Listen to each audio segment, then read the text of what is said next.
Olá, meus irmãos e amigos, minhas irmãs e queridas amigas. Nós estamos falando sobre uma série a respeito da queda do homem. E temos o texto básico, que é Marcos capítulo 7, versículos de 20 a 23. Mas o fundamento é que o que sai do homem é o que contamina o homem. A queda do homem, meus irmãos e amigos, ela se deu pela desobediência de Adão e de Eva, afetando a toda a raça humana.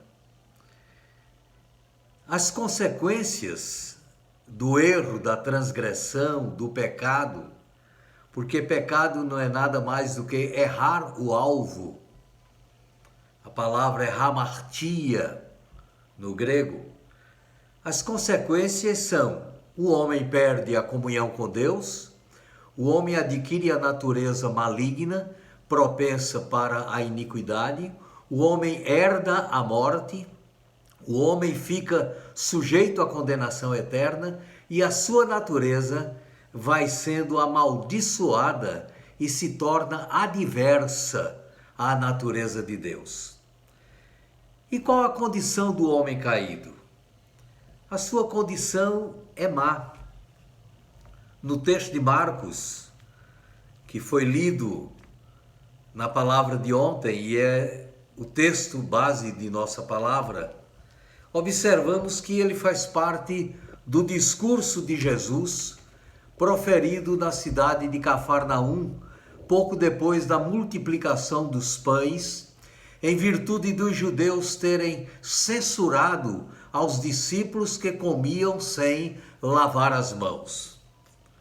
Por sinal, hoje estamos com a paranoia de lavar as mãos, e muito justa, por causa do vírus da Covid-19.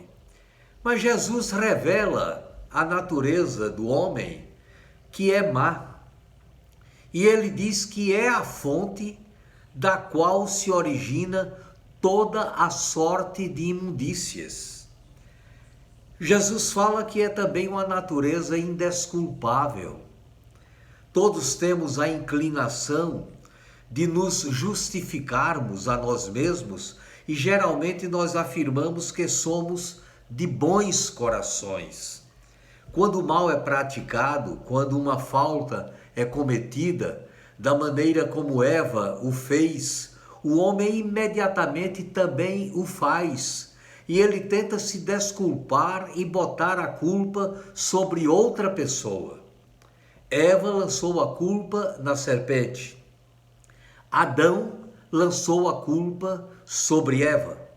E atualmente os homens se desculpam, tentando incriminar as más companhias, as estruturas sociais em que vivemos, o meio político, as classes sociais e tantas outras coisas.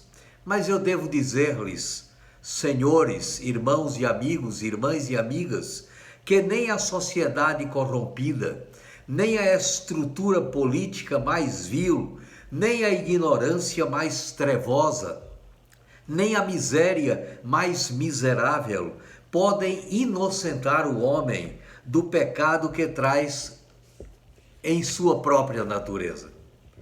Mas Deus providenciou os meios de revelar a sua bondade, a sua justiça, desde que o homem caiu.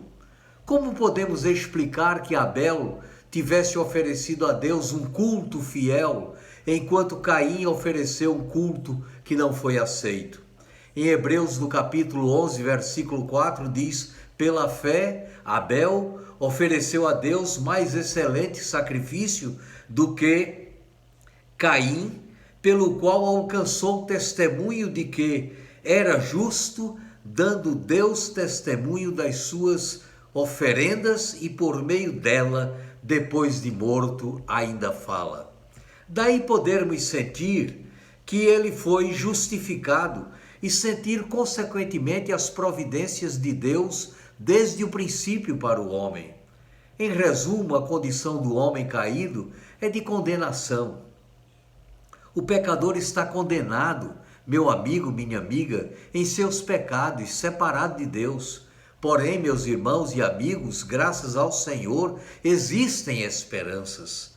O texto da palavra de Deus em João 1, de 5 a 10, diz que o homem tem a natureza oposta de Deus, e enquanto Deus é luz sem sombra, o homem, mesmo salvo, não pode dizer que não tem pecado. Nós vivemos, amigos e irmãos, na eficácia do sangue de Jesus, o sangue que Jesus pagou e redimiu os nossos pecados. Nós fomos comprados por grande preço, o sangue de Jesus Cristo. Portanto, amigos e irmãos, esta é uma realidade muito fiel. Não é consequência da pobreza, da ignorância, nem de estruturas sociais. Mas o pecado é a malignidade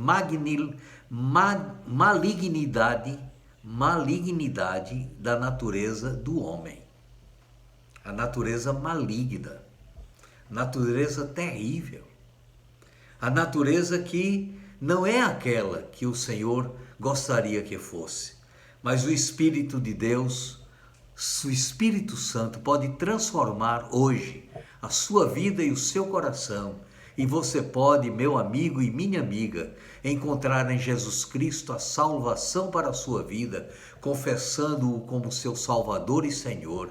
Que o Senhor possa penetrar no seu coração, que o Espírito de Deus, o Espírito Santo, possa iluminar a sua mente, o seu intelecto, e você então entender que salvação somente em Jesus Cristo, porque Jesus Cristo é o Senhor e o Salvador de nossas vidas. Que Deus possa abençoá-lo ricamente. Amém? Deus o abençoe.